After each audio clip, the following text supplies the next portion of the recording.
వాస్తుశాస్త్రం వాస్తు పురుషుడి జననం గురించి వివరణ ఏమిటంటే, పూర్వకాలంలో అంధకాసురుడనే రాక్షసుడు ముల్లోకాల వాసులను ఉప్పు తిప్పలు పెట్టుచుండెను. అప్పుడు లోక సంరక్షణార్థం పరమేశ్వరుడు ఆ రాక్షసునితో యుద్ధం చేశాడు.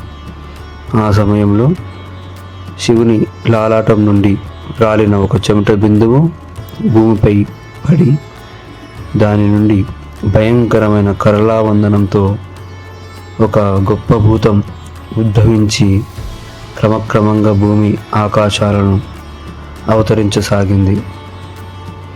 ఆ మహాభూతాన్ని చూసిన ఇంద్రాద్రి దేవతలు భయభ్రాంతులయ్యారు. బ్రహ్మదేవుని శరణు వేడారు. సర్వలోక పితామహుడు అయిన బ్రహ్మ దేవతలను ఊరడించి ఆ భూతమును అధోముఖంగా భూమి అందు పడవేసే విధానం చెప్పాడు. బ్రహ్మదేవుని ఆనతి ప్రకారం దేవతలందరూ ఏకమై ఆ భూతమును పట్టి అధోముఖంగా కిందకు పడవేశారు.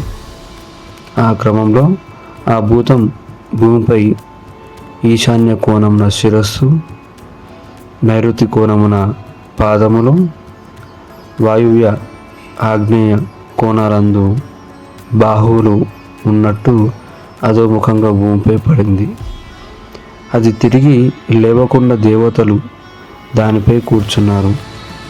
ఇంతమంది దేవతల తేజ సముదాయంతో దేదీప్యమానంగా వెలుగొందుతున్న ఆ భూతకార అద్భుతాన్ని తిలకించిన బ్రహ్మదేవుడు దాన్నే వాస్తుపురుషునిగా సృష్టి గావించాడు. వాస్తుపురుషుడు భాద్రపద బహుళ తదియ మంగళవారం, కృత్తిక నక్షత్రము, వ్యాతిపాత యోగము, భద్రణాకరణము గులకతో కూడిన కాలంలో ఆ వాస్తుపురుషుడు జన్మించాడు. ఏ అపకారము చేయని నాపై అధిష్ఠించి ఈ దేవతలు పీడించుచున్నారు. వీరి నుండి నన్ను కాపాడమని వాస్తుపురుషుడు బ్రహ్మదేవుని వేడుకుంటాడు.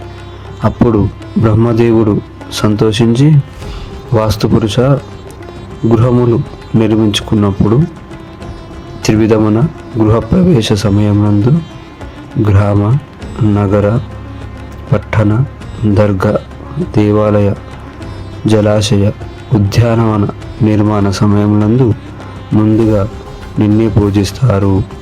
అలా పూజించని వారికి దరిద్రంతో పాటు అడుగడుగున విఘ్నములు, చివరకు మృత్యువు కూడా సంభవించు అని వాస్తుపురుషునికి వరమిచ్చాడు. అంతేగాక వాస్తుపురుషునిపై అష్టదిక్కులలో ఉన్న దేవతలు తృప్తి పొందు విధముగా ఆయా స్థలాలలో నివసించే దేవతలు వారి వారి విధులు నిర్వచించుట వలన గృహస్థులకు సర్వసుఖములు, సత్ఫలితాలు కలుగునట్టు ఆశీర్వదించాడు.